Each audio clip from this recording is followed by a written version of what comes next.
Hai, masih bersama saya Mr. C. Bicara. Tentu saja bicara tentang kebenaran berdasarkan fakta, data, dan realita.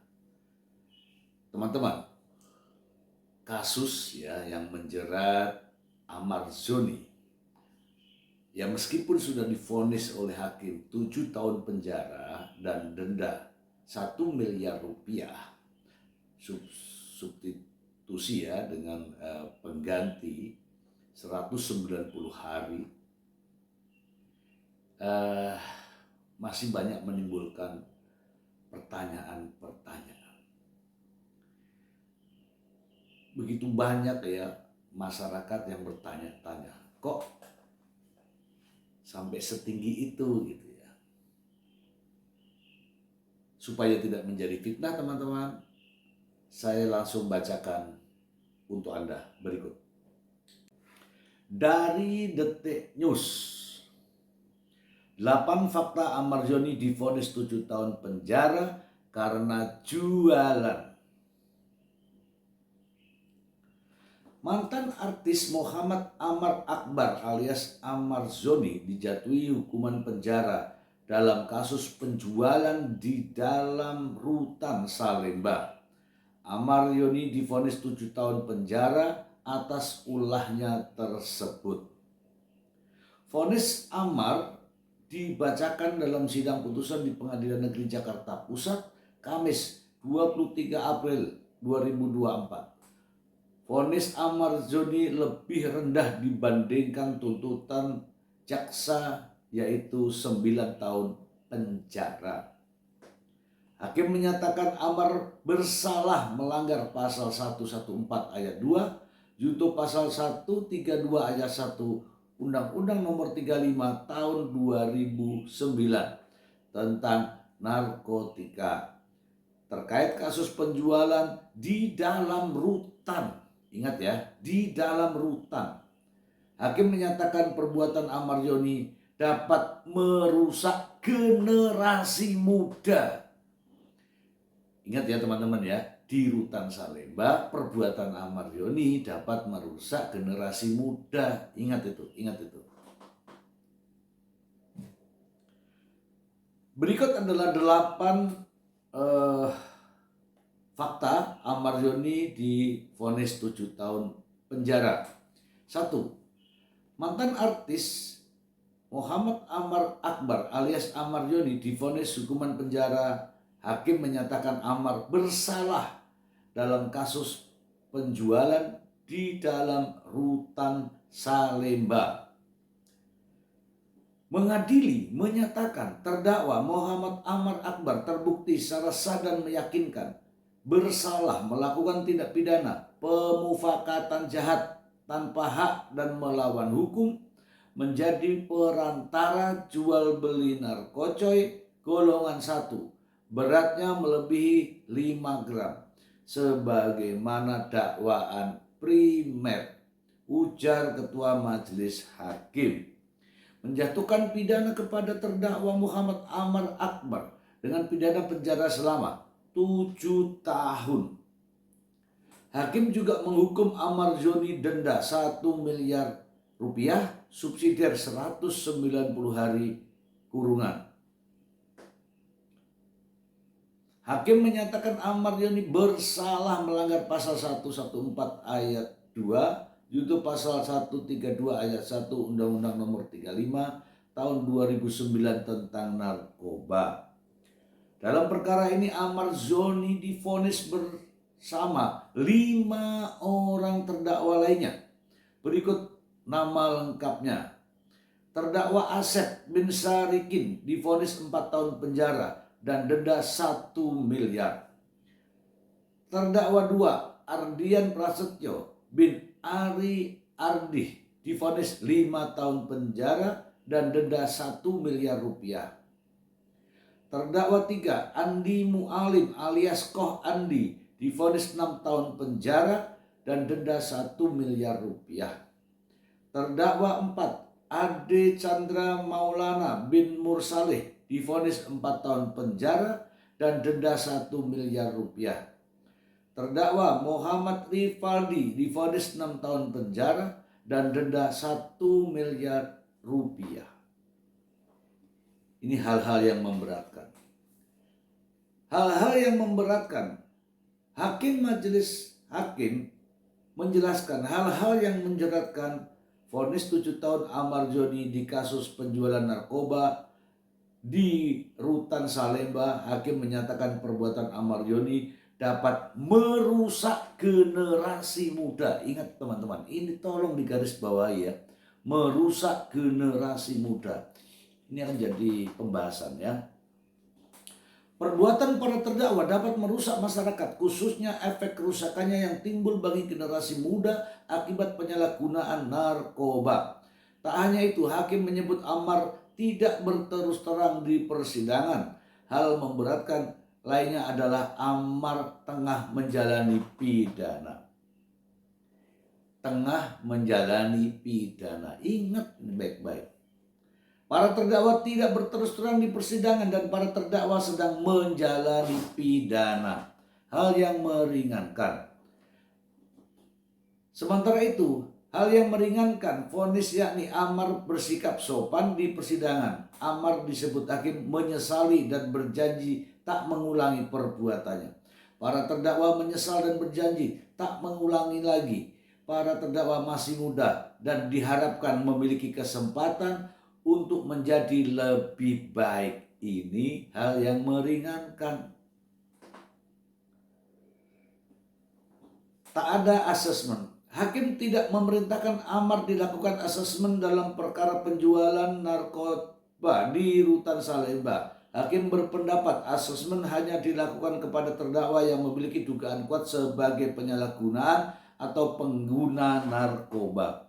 Ini masuk dalam kategori rehab ya teman-teman ya. Oke, 5. Jadi perantara jual beli narkoba. Majelis hakim menyatakan Ammar Joni dan kawan-kawan telah nyata menjadi perantara jual beli narkoba di Rutan Salemba. Hakim menyatakan Ammar tidak memiliki izin untuk melakukan hal tersebut. Ini ya, garis bawahi. Menimbang bahwa para terdakwa tidak memiliki izin untuk melakukan segala hal yang berhubungan dengan narkoba di golongan 1. Menimbang berdasarkan pengertian tanpa hak dan dihubungkan dengan fakta-fakta hukum di persidangan, telah nyata para terdakwa menjadi perantara dalam jual beli narkotika golongan 1 tersebut tanpa mempunyai izin dari pejabat yang berwenang. Hakim mengatakan Ammar Joni dan kawan-kawan menjadi perantara jual beli narkoba di antara para terdakwa dan kepada orang lain di Rutan Salemba. Sebagaimana dalam pertimbangan pasal tersebut di atas bahwa antara terdakwa 1, terdakwa 2, terdakwa 3, terdakwa 4, terdakwa 6, dan terdakwa 5 memiliki hubungan atau korelasi satu sama lain, sehingga mereka menjadi perantara narkoba dari satu ke yang lainnya, baik sesama para terdakwa maupun kepada orang lain yang ada di dalam rutan tersebut. Hakim menyatakan Ammar dan kawan-kawan akan mendapatkan keuntungan dari praktek jual beli narkoba ini, namun semua keuntungan uang itu belum diterima para terdakwa. Oke teman-teman, ini terlalu panjang tapi saya sudah bisa menyimpulkan. Ini yang penting ya, menyimpulkan. Oke ya teman-teman ya, kita bahas yang pertama. Nih ya. Tadi sudah dijelaskan bahwa mereka itu sementara menjalani hukuman, menjalani pemindanaan sebelumnya, yaitu Ammar Joni selama 3 tahun. Nah, di dalam lembaga permasyarakatan atau lapas ini, Ammar Joni diketahui menjual, begitu kan ceritanya. Oke, saya tertarik dengan kata-kata sesama para tahanan, sesama para tahanan, Dan kata hakim yang mendasari alasannya yaitu merusak generasi muda. Dari sini saja yang sudah terbukti adalah sesama tahanan berbeda dengan merusak generasi muda. Nih, ulasannya seperti ini. Fakta ya. Amar Zoni katanya sih menjual kepada mereka sesama para tahanan yang ada di dalam lapas Salemba. Orangnya itu juga tuh yang sudah ditahan. Pertanyaannya, dampak langsungnya terhadap generasi muda Indonesia mana? Ya, jadi tidak ada dampak kepada generasi muda. Yang ada hanyalah menjual kepada mereka sesama para terpidana. Yang rusak adalah orang-orang yang ada di situ, yang sejatinya sudah rusak dan ditampung di situ agar apa? Agar menjadi baik. Kalau dia ditampung di situ karena rusak, kemudian dibina di tempat pembinaan seperti lapas ini, kemudian menjuluki dia sebagai terpidana atau warga binaan, artinya orang-orang ini haruslah dibina. Oleh siapa? Oleh para pembina-pembina itu. Ini masalahnya sekarang ada tuduhan, dakwaan, dan sekarang sudah dibuktikan bahwa Amar Zoni dan kepada orang-orang yang 5 orang tadi dikatakan sebagai merusak generasi muda. Dampaknya itu tidak ada. Dampaknya tidak ada. Itu dari dampak negatif kepada generasi muda. Enggak ada. Oke, terus yang berikutnya nih. Ya, yang berikutnya nih. Dari fakta yang baru saya bacakan terhadap mereka, orang-orang ini, tadi Amar Zoni sudah menjual, keuntungannya belum ada karena mereka nggak dibayar. Itu faktanya. Fakta ya, kita bicara fakta. Namun anehnya hakim di sini justru ya mengambil alasan sebagai ini adalah generasi muda. Ini adalah merusak generasi muda. Oke, yang berikutnya, Amar Zoni dinyatakan tanpa hak. Katanya mengedarkan tanpa izin, tidak memiliki izin. Oke, mungkin tidak memiliki izin. Tapi ingat, Amar Zoni berada di mana? Amar Zoni berada pada rutan rumah tahanan yang kebebasannya dibatasi. Tidak mungkin Amar Zoni izin keluar mencari narkoba, kemudian masuk lagi, kemudian menjual lagi. Nggak mungkin. Amar Zoni itu berada di dalam tahanan. Kalau orang di dalam tahanan itu terbatasi. Siapa yang membatasi? Aturan. Kalau Amar Zoni mendapatkan narkoba itu dari mana? Ngono loh pertanyaannya itu. Logis kok. Oke. Dari mana asal narkoba yang dijual oleh Amar Zoni kepada para yang 5 orang ini? Ini kan ceritanya sudah jelas. Ya enggak? Nah, yang menarik di sini teman-teman. Awal mula Amar Zoni itu masuk ditahan karena ketergantungan mungkin ya, atau penggunaan. Anehnya itu terjadi di Rutan Salemba. Oke.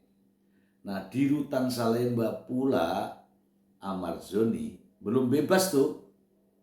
Sudah dikategorikan sebagai pengedar narkoba di Rutan Salemba. Ini aneh ya.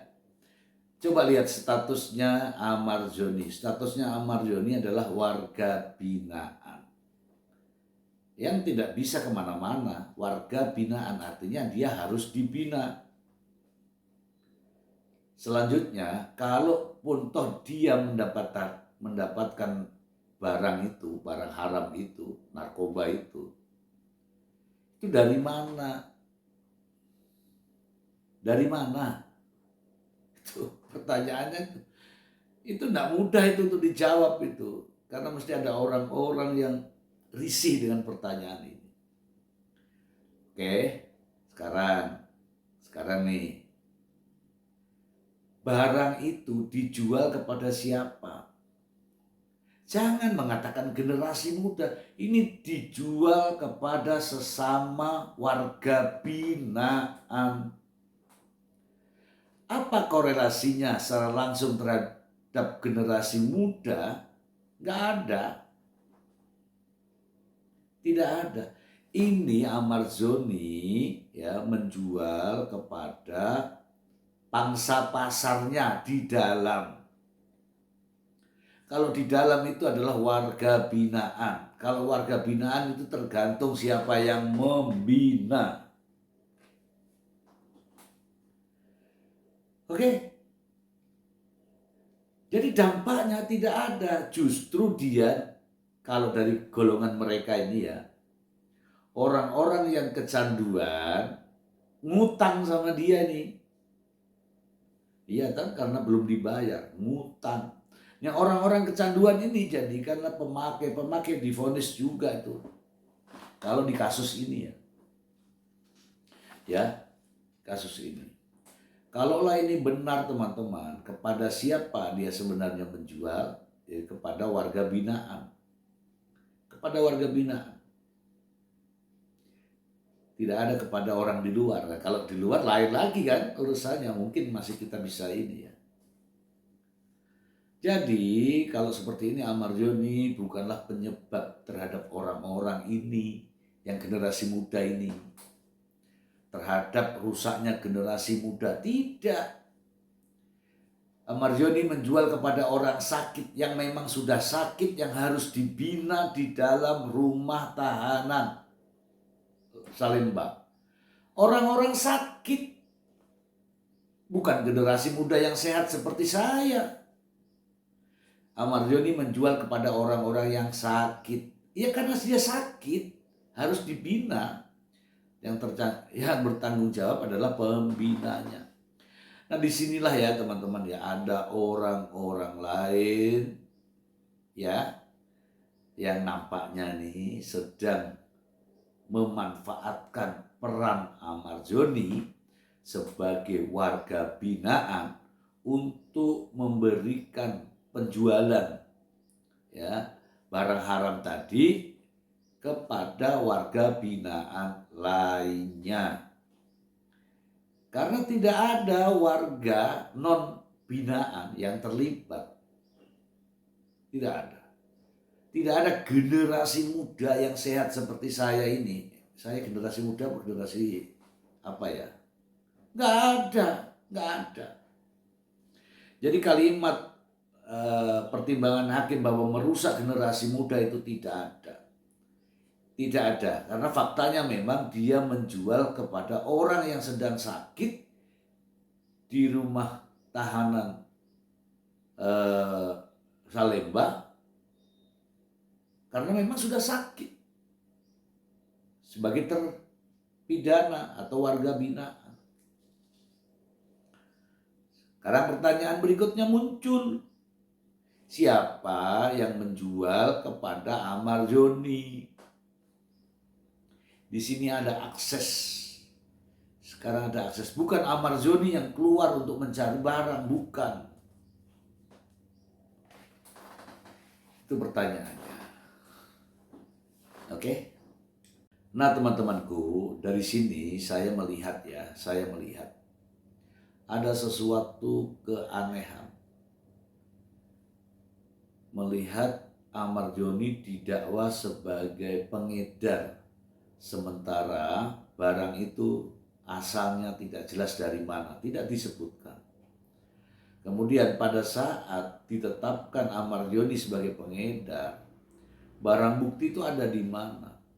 Cara memperoleh barang bukti juga menimbulkan pertanyaan.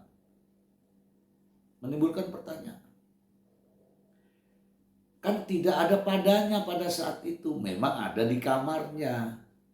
Kalau saya nggak salah baca ya, ada di kamarnya. Tapi tidak ada padanya. Kemudian hanya sekedar membenarkan pengakuan. Cara memperoleh pengakuan ini juga dipertanyakan. Oke, kemudian ya, pangsa pasar. Dari pangsa pasar yang saya baca ini, pasarnya adalah lingkungan warga binaan. Jadi alasan hakim, perbuatan Ahmad Joni bisa merusak generasi muda, itu tidak benar. Yang benar adalah alasan hakim harusnya mendasari pada fakta bahwa Ahmad Joni memberikan kepada sesama warga binaan. Jangan mengatakan generasi muda seperti saya punya masa depan, punya pemikiran cerdas. Kalau mereka ini, warga binaan ini adalah warga yang sakit. Yang perlu dibina, tanda kutip. Alasannya yang tidak pas. Kemudian juga ya ketika hakim meminta pembuktian di persidangan, ya kalau tidak ada pemilik utamanya, ya seharusnya juga berpikir bahwa ini pemiliknya siapa ini, jangan-jangan pemiliknya utama ini dilindungi, ya kan? Tidak dihadirkan di persidangan, kok bisa memvonis? Itu kan menjadi pertanyaan. Yang berikutnya lagi adalah cara jaksa menuntut. Bagaimana jaksa itu menuntut ketika faktanya adalah Ahmad Joni tidak berada di tempat, kemudian ada barang di situ, kemudian diminta untuk diakui. Kemudian ini lihat lagi, penyidik ya, polisi itu tidak langsung. Jadi barang itu sudah diterima oleh pegawai-pegawai di lapas sana itu, kemudian dikasih tahu polisinya periksa. Jadi terkait dengan barang bukti yang ditemukan itu masih debatable. Cara sahnya memperoleh barang bukti itu juga masih perlu dipertanyakan. Bagaimana bisa seorang Ahmad Joni yang ada di warga binaan, ada barang di situ, kemudian tidak ditangkap secara tertangkap tangan, tapi tiba-tiba diminta untuk mengakui dan menyebutkan nama-nama. Masih banyak yang perlu dibenahi di sini. Jadi, teman-teman, saya mengatakan siang malam saya berpikir bahwa ini sebuah pertanyaan yang harus dijawab. Ada sesuatu yang perlu dijelaskan. Ya, ingat ya. Ahmad Joni ini posisinya sekarang ini dari pemakai menjadi pengedar selama 3 tahun, belum keluar nih 3 tahun sudah divonis lagi 7 tahun. Itulah faktanya. Aneh kan? Hanya gara-gara di lingkungan sendiri, lingkungan warga binaan.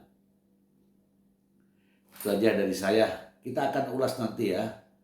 Setelah muncul katanya sih akan ada banding ya dari Ahmad Joni dengan pengacara yang baru, kita akan bahas. Ya mudah-mudahan teman-teman bisa menerima itu. Oke, bye.